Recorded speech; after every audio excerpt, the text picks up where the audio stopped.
Au sommaire de cette édition, création dimanche dernier de l'association Bois Blanc Ruisseau autour d'un bon repas partage et de la volonté de développer ce quartier du littoral. La directrice générale de la SHLMR rencontre la ville pour évoquer les thématiques de logement social, de cadre de vie et d'habitat. Le directeur territorial du sud-ouest de l'île pour France Travail en mairie pour un meilleur ancrage de proximité à destination des demandeurs d'emploi de la commune. Le club motocycliste de la police nationale a fait une halte aux Avirons le week-end dernier pour son rallye annuel lié à la formation professionnelle continue. Vernissage de l'exposition Sentier Mon Musique de l'artiste Joséphine à la médiathèque Jean-Bernard des Avirons. Spectacle de fin d'année scolaire en fin de semaine dernière à la salle Georges Brassens des Avirons pour les écoles primaires de la circonscription d'Académie. L'association Budo Aviron a ouvert grand les portes de son dojo samedi dernier pour des démonstrations de kata et d'initiation au style traditionnel du Shito Ryu. Séance d'initiation mercredi à la pratique du basketball avec l'Aviron Basket Club, séance d'entraînement pour renforcer les effectifs du club. Quoi voir et faire aux Avirons ce week-end, on vous dira tout sur l'agenda de la ville des Avirons en fin d'édition. Quel temps aux Avirons ce samedi et dimanche? Retrouvez la météo locale complète des Avirons en clôture de journal avec Mathilde. Une nouvelle association a vu le jour le dimanche 7 juin dernier du côté du Battant des Lames en bord de mer aux Avirons. Les habitants de Bois Blanc Ruisseau veulent ainsi développer leur quartier en se regroupant un pour tous, tous pour un. Unis et solidaires, ils veulent ainsi pouvoir agir ensemble pour leur quartier. Une création d'association de proximité qui a été célébrée autour d'un bon repas partage pour officialiser et continuer à tisser des liens entre leurs membres et se donner un horizon commun. Le quartier a besoin d'être animé, d'être vivant en tant que petit gars de quartier comme ça. Mais si c'est pas maintenant, nous prenons le quartier en main, ce sera pas demain. On a envie de faire bouffer le quartier avec cœur, avec amour. Tous les habitants que là, ils retrouvent Azot. Faire des manger, des repas une fois par mois, tous les problèmes que les familles y rencontrent, surtout en ce moment. On avait peut-être un relais pour eux. C'est pour ça que nous devons faire une association, parce que tout seul ne peut pas dire nous va aller. C'est ensemble, tout le monde. Et m'y connaît, comme on voit derrière moi, tout le monde du quartier est là, il est avec nous. Une association dans un quartier, il est important aussi. Nous voulons une association vraiment faire bouger le quartier, voir des animations, tout ça pour les enfants, pour les personnes âgées. C'est franchement, il tient à moi à cœur. Je ne cherche pas à gagner quelque chose, moi. Je cherche à gagner l'affection, l'amour.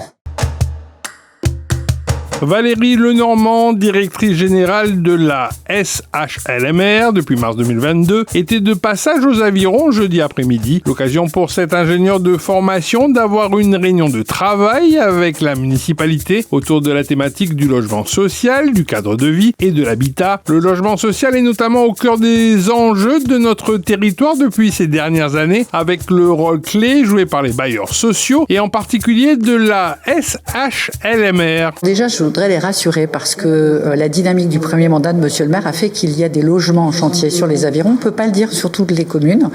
Et donc, ces logements en chantier vont offrir des logements aux Avironnais pour les années 2026, 2027 et probablement un peu 2028. Pour la SHLMR, on va approcher de 250 logements, ce qui est une offre. Mais ce qu'il faut surtout retenir, c'est que c'est une offre variée puisque nous allons livrer de l'accession à la propriété, du PSLA. Nous allons livrer du logement social sous ses formes. Nous allons loger du social intermédiaire qui est le PLS et on va livrer aussi de la résidence senior. Donc les produits que nous allons livrer jusqu'à 2028 sont multiples et l'objectif c'est de répondre à tous les besoins, alors dans des petites quantités à chaque fois, mais à toutes les catégories de population avironnaise. On est là aussi pour voir comment on peut accompagner, autant que faire se peut malgré ces difficultés, la commune des Avirons dans ses enjeux de logement et d'habitat. Mercredi matin, en mairie, le directeur territorial du sud-ouest de l'île pour France Travail a participé à une réunion avec Monsieur le maire, accompagné du premier adjoint de la ville et de plusieurs interlocuteurs des différents services de la collectivité, comme le CCAS et le service des ressources humaines. À l'ordre du jour, un examen approfondi des dispositifs de collaboration mis en place sur la commune, via notamment le relais de l'insertion des Avirons, et sur la possibilité d'un meilleur ancrage de cette proximité dans le temps à destination des demandeurs d'emploi de la commune des Avirons. Nous allons travailler plus particulièrement aujourd'hui sur le projet de convention et dans ce projet de convention, on va la collaboration avec l'intervention d'un agent France Travail au sein du relais de l'insertion. Quelles activités, quels jours, combien de temps. Nous souhaitons aussi aborder comment est-ce que France Travail accompagne les avironnés dans leur parcours d'insertion, dans la mise à disposition d'informations et autres sujets de la mise en place d'événements. On va continuer à travailler sur le projet de convention et c'est dans la convention qu'on va préciser quels sont ces axes d'intervention, qu'est-ce qu'il vient faire, quels sont les services qui sont rendus aux avironnés. C'est vraiment un service de proximité que nous souhaitons mettre en place pour éviter toujours de descendre et d'aller vers l'agence. Des fois, lorsqu'on a des services et des informations à passer en proximité sans pouvoir descendre directement vers l'agence, eh bien on le fera. On accompagnera les avironnés dans ce registre-là. Le club motocycliste de la police nationale regroupant les motards de l'institution sur l'île ont fait une halte aux avirons pour le rallye annuel et qui participent à leur formation continue. Un rallye qui regroupe les meilleurs policiers qui se rencontrent dans des épreuves où se côtoient les difficultés d'orientation, de régularité et de qualité de pilotage sur des itinéraires choisis pour leur tracé sélectif avec toujours en arrière-plan le partage en commun de leur passion pour la moto. L'objet de rassemblement, en fait, c'est notre rallye régional annuel. Nous, en tant que motocycliste, on a un club moto de la police nationale. On organise un rallye. C'est une épreuve d'orientation avec du fléché et de la carte. Ça participe en fait, nous, à notre formation continue. Ça matérialise un petit peu le boulot tel qu'on le perçoit. Savoir aller d'un point A à un point B en étant en toute sécurité, en ayant une bonne gestion de l'environnement et en essayant de respecter un maximum le kilométrage imparti, les passages obligatoires et le temps défini. Et pendant ce temps-là, il faut qu'on attrape des contrôles de passage. Et à chaque fois qu'on en attrape, ça veut dire qu'on est sur la bonne route. Elles doivent être situées à droite de la route, dans le sens de circulation. L'objet, c'est déjà de se rassembler autour de la formation continue du motocycliste, tisser nos liens aussi avec les différentes forces. C'est un domaine, le rallye routier avec de la régularité, c'est ce qu'on nous apprend à la base même de notre formation. Savoir dérouler une carte, savoir pointer à l'heure, respecter un itinéraire précis, c'est comme respecter une mission dans le cadre du boulot, quoi. La médiathèque Jean-Bernard des Avirons a accueilli vendredi soir l'artiste-interprète Joséphine et son exposition Sentiments Musique, visible jusqu'au 27 juin prochain. Le vernissage de l'expo a permis à un public nombreux de venir à la rencontre de l'artiste et de ses œuvres. Programmé dans le cadre de la fête de la musique aux Avirons, le chanteur réunionnais sera sur scène à la médiathèque Jean-Bernard des Avirons le 19 juin prochain avec ses Dallon, Morgane Hirsch et Vincent Philéas. L'exposition, il retrace un peu mon parcours depuis les débuts, on va dire. Puis il y a des espaces prévus un petit peu avec les différents projets. Il y a quand même pas mal de projets depuis ces 30-35 ans en professionnel, puisqu'on a commencé très tôt. C'est un message de son déjà, c'est-à-dire aujourd'hui, surtout aujourd'hui, nous est plus dans le visuel. Quand nous regarde la musique, nous regarde plus que nous écoute. Donc moi, d'un point de parole vraiment, mais moi c'est un poète des notes. À travers ma musique, il y a maintenant un imaginaire. C'est ouvert à tout le monde, chacun peut mettre son tableau. Et c'est ça l'intérêt pour moi. Et donc, quel style ? Mes racines viennent de la Réunion, donc Sega, Maloya et autres, mazurka, les musiques créoles. J'invite à autres à venir au vernissage et à l'exposition sur mon parcours à la médiathèque des Avirons du 3 au 27 juin. Concert le 19 juin, c'est ouvert, mais il faut réserver, parce que voilà, elle n'est pas trop grande et c'est gratuit. Donc, vous êtes nombreux, et puis voilà, nous partageons un bon moment ensemble. La salle Georges Brassens des Avirons a été le point de rendez-vous culturel de plusieurs écoles primaires de la circonscription d'Académie, avec des spectacles de fin d'année scolaire pour des enfants de primaire, avec aussi la présence de marmailles suivies par le biais de l'école inclusive. Le plateau artistique a proposé la relation par le biais de musique et de chants, de thématiques dédiées à l'art et aux sciences. Toute une programmation sur scène qui a ainsi permis aux petits et aux grands de plonger au cœur d'une culture à la base de l'épanouissement de chaque enfant. C'est un spectacle artistique avec de la danse de création, mais aussi avec des arts visuels.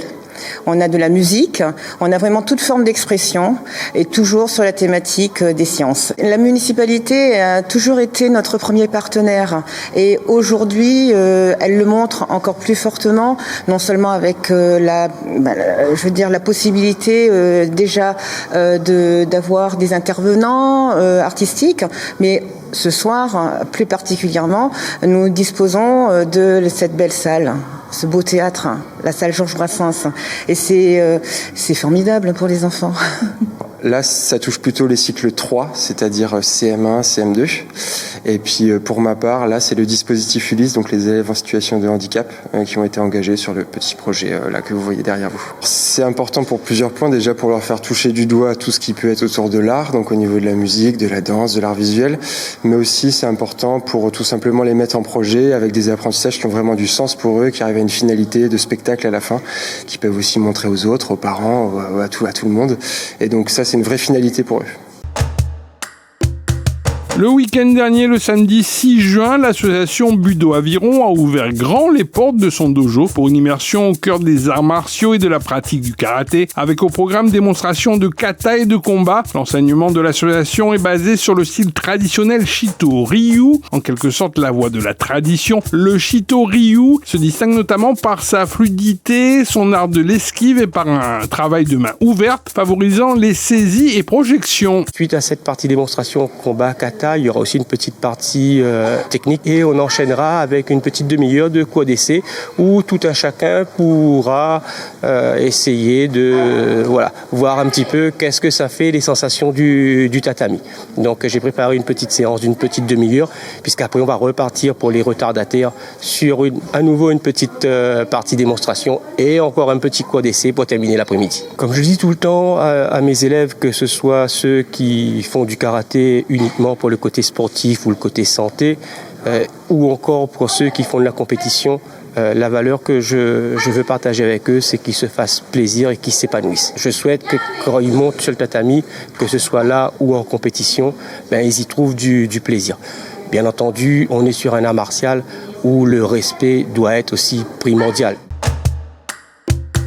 Bonjour à tous, comment il est? Moi c'est Yannick, chargé de communication pour l'association Rouler Mons Aviron, et aujourd'hui on se retrouve devant l'école Paul Hermann pour vous annoncer que ce samedi aura lieu notre événement Vide-grenier. Vous aurez l'occasion de découvrir de nombreux exposants, de partager, d'échanger, de chiner, mais également vous restaurer sur place. L'événement aura lieu donc à l'école Paul Hermann de 6h30 à 13h et on compte sur vous pour être nombreux et nombreux à cet événement. Allez, nous on retrouve samedi. L'Aviron Basket Club a proposé mercredi une séance d'initiation à la pratique du basket. Entre initiation et jeu de ballon, ce fut un temps d'échange privilégié pour rencontrer joueurs et staff, poser des questions et partager sur le parquet les valeurs universelles du sport, celles de l'égalité, de la persévérance et du respect des règles et de l'adversaire. À noter pour les personnes intéressées qu'une nouvelle séance d'initiation à la pratique du basket sera également mise en place le mercredi 17 juin prochain de 15h30 à 17h au gymnase du centre-ville des Avirons. L'objectif de ces 3 journées de porte ouverte, c'est de faire une initiation au basket, donc découvrir aussi bien la partie motricité que la partie avec ballon, que les gens y comprennent que l'ABC c'est aussi du sport, mais c'est aussi des valeurs. Le sport c'est important, peu importe le sport qu'on fait, on aime vraiment mettre en avant cette idée que nos jeunes et les jeunes avironnais doivent s'inscrire dans les clubs de sport parce que le sport est l'essence même de la vie.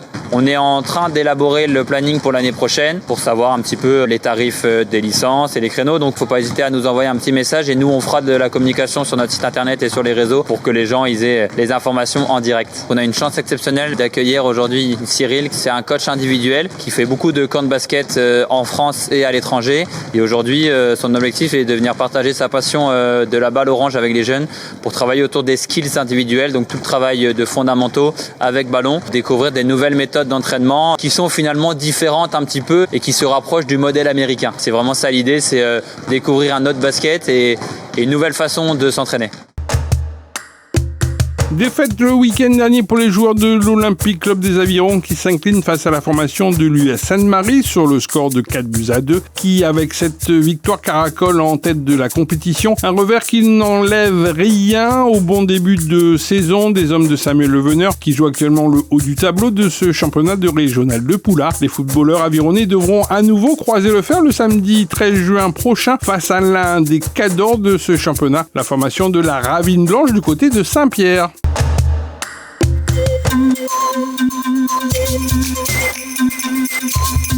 Les avirons, bonjour, je suis ravie de vous retrouver pour votre point météo local de ce week-end. Alors pour ce samedi, le soleil sera présent sur la journée entière. Côté température, la maximale devrait atteindre les 26 degrés. Avançons pour ce dimanche, le soleil sera toujours de la partie pour bien profiter de cette journée dominicale avec la formation de quelques nuages dans l'après-midi. Du côté des températures, la maximale devrait atteindre aussi les 26 degrés. Et maintenant, passons du côté des idées de sortie. Ce soir, ne ratez pas le conseil municipal à partir de 18h. Le live sera visible sur le Facebook de la ville des Avirons. Pour ce samedi matin, n'oubliez pas votre traditionnel marché forain de la ville des Avirons, prévu sur le parvis de la mairie à partir de 6h jusqu'à 13h. En parallèle, il y aura un vide-grenier prévu à l'école Paul Hermann à partir de 6h30 également. À partir de 10h, la caserne de pompiers des Avirons ouvre leurs portes. Plusieurs activités et présentations vous seront proposées. Et pour finir cette journée, rendez-vous à la salle Georges Brassens pour le concert des enfants de l'école de musique des Avirons à partir de 17h. Et quant à moi, je vous souhaite de passer un agréable week-end et je vous donne rendez-vous la semaine prochaine pour suivre toute l'actualité de votre ville. Ville les Avirons, vers un territoire durable.